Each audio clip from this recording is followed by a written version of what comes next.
Assalamualaikum warahmatullahi wabarakatuh. Alhamdulillahi rabbil alamin.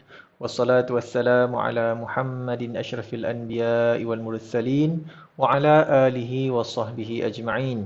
Allahumma aftah alaina hikmataka wanshur alaina min khadaini rahmatika ya arhamar rahimin.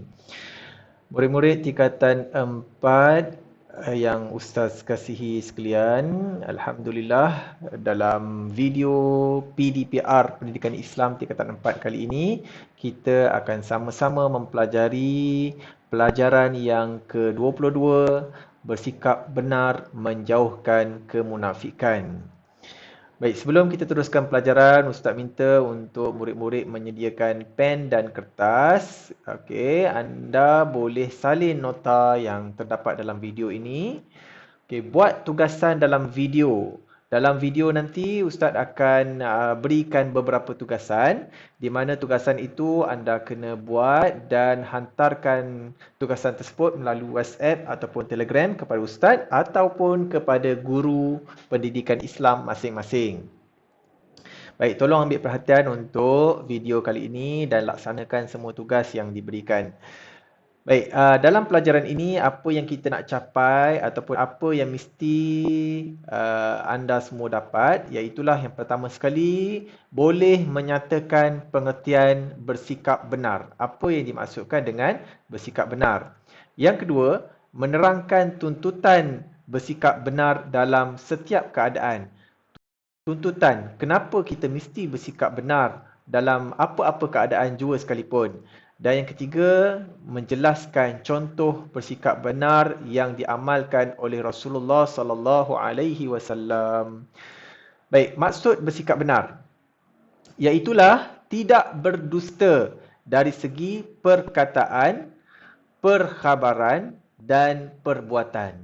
Okey, tidak berdusta dari segi perkataan, kata-kata kita sentiasa berkata perkara yang benar. Perkhabaran, maksudnya kita menyampaikan berita yang kita terima daripada orang lain dengan kata-kata yang benar. Jika orang itu kata A, maka kita akan kata A. Jika orang itu kata B, kita akan kata B. Bukannya orang kata A, kita jawab AB. Okay? Dan juga perbuatan. Baik, firman Allah Subhanahu wa taala, a'udzubillahi minasyaitonir rajim. Ya ayyuhalladzina amanu taqullaha wa qulu qawlan sadida. Maksudnya, wahai orang yang beriman, bertakwalah kepada Allah dan katakanlah yang benar. Allah Subhanahu wa taala perintahkan kepada orang beriman, ya ayyuhalladzina amanu, orang beriman, bertakwa kepada Allah dan berkatalah perkara yang benar. Surah Al-Ahzab ayat yang ke-70. Tuntutan kita perlu bersikap benar. Okay? Kenapa kita perlu bersikap benar dalam semua keadaan ataupun bagaimana yang dikatakan bersikap benar dalam semua keadaan? Pertama sekali, benar dalam tutur kata. Setiap tutur kata kita mestilah kata-kata yang benar sahaja.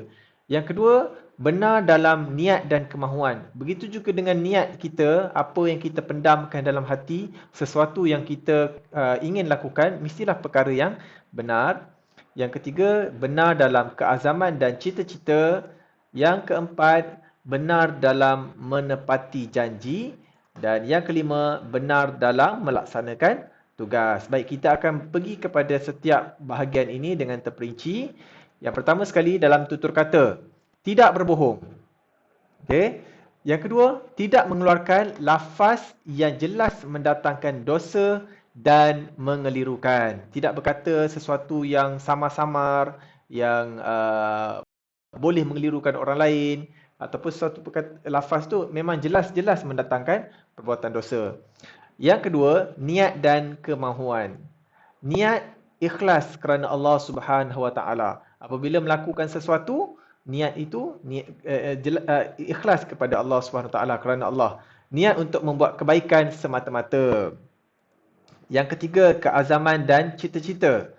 Bertekad mencapai apa-apa yang dicita-citakan. Apabila kita berazam ataupun bercita-cita dalam satu perkara, kita bertekad dengan bersungguh-sungguh untuk mencapai apa yang kita cita-citakan. Sebagai contohnya, murid-murid bercita-cita, berazam untuk mendapat semua A dalam mata pelajaran dalam peperiksaan SPM.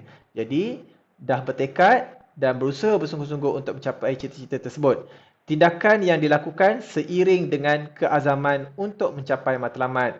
Jika bercita-cita nak dapatkan semua A, 9A ataupun 10A, maka tindakan yang kita lakukan seiringlah dengan keazaman tersebut. Maksudnya kena belajar, kena baca buku, kena buat latihan dan sebagainya. Jika hanya bercita-cita tetapi tidak ada tindakan yang dilakukan, maka itu tidak benar dalam tindakan keazaman dan cita-cita. Yang seterusnya, menepati janji. Berjanji perkara yang mampu ditunaikan. Okay? Maksudnya, sebelum kita melafazkan janji, kita kena fikir dahulu adakah janji yang kita lafazkan itu perkara yang mampu kita buat ataupun perkara yang tidak mampu. Jika perkara tersebut tidak mampu, jangan kita sekali-kali berjanji perkara yang kita tidak mampu. Menunaikan apa yang telah dijanjikan. Okay? Bila kita berjanji perkara yang mampu, maka kita mesti tunaikan apa yang telah kita janjikan tersebut. Dan yang ketiganya, melaksanakan tepat dengan sesuatu yang dijanjikan. Maksudnya, apa yang kita telah janjikan, jika katakan kita nak beri sebanyak sekian jumlah, maka kita laksanakanlah seperti mana yang kita janjikan tersebut. Dalam tugas, melakukan tugas tanpa mengharapkan balasan. Okay, bila buat sesuatu tugasan, sebagai contohnya buat homework, okay, tak mengharapkan apa-apa balasan, melainkan kita buat ikhlas semata-mata kerana Allah Ta'ala untuk menuntut ilmu sebagai contohnya. Melakukan tugas dengan cara yang terbaik sekali. Baik, bukannya sekadar untuk melepaskan batuk di tangga. Tugasan yang pertama yang Ustaz berikan kepada murid-murid sekalian, okay, ini tugasan yang pertama. Jelaskan 2 contoh bersikap benar yang anda amalkan dalam kehidupan seharian. Okay. Dari aspek keazaman dan cita-cita. Apa dia keazaman dan cita-cita yang anda ada amalkan? Contoh sikap benar yang anda amalkan dalam keazaman dan cita-cita.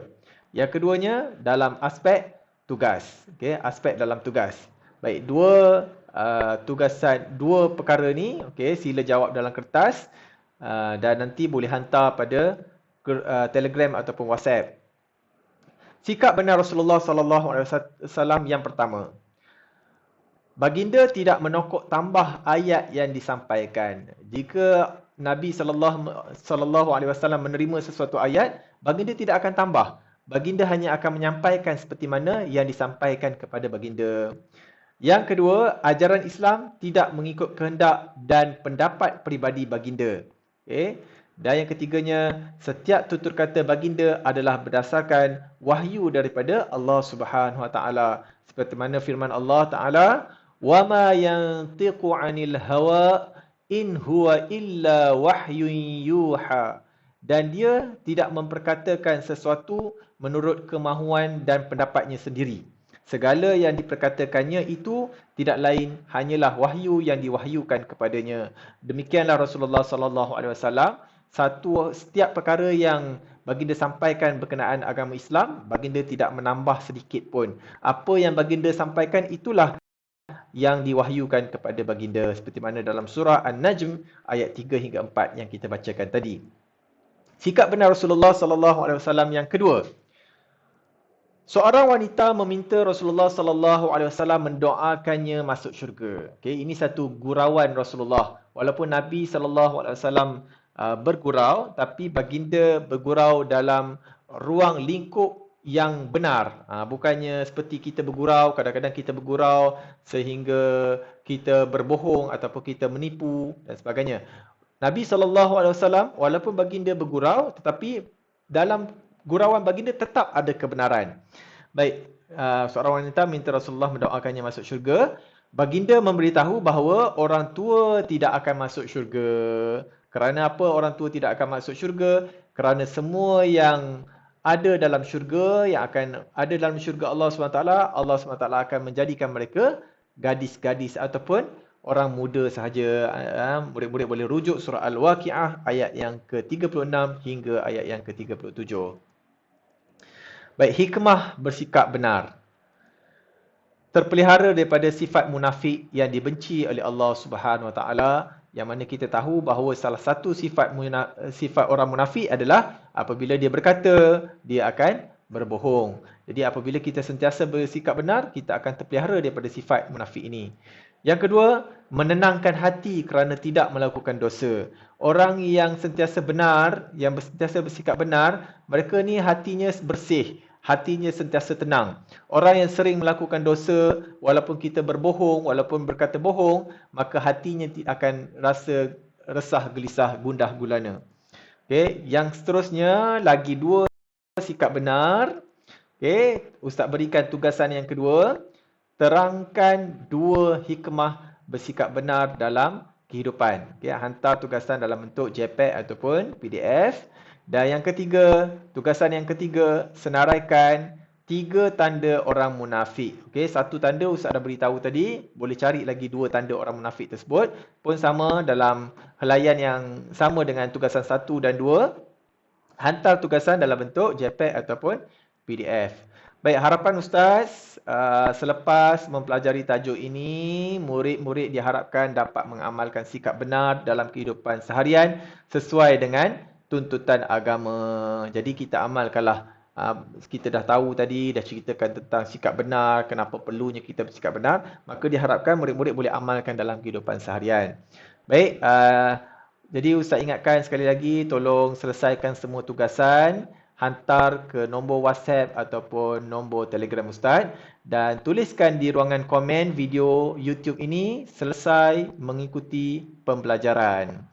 Okey, sekian. Terima kasih kerana menonton. Kita jumpa lagi dalam video PDPR yang akan datang. Assalamualaikum warahmatullahi wabarakatuh.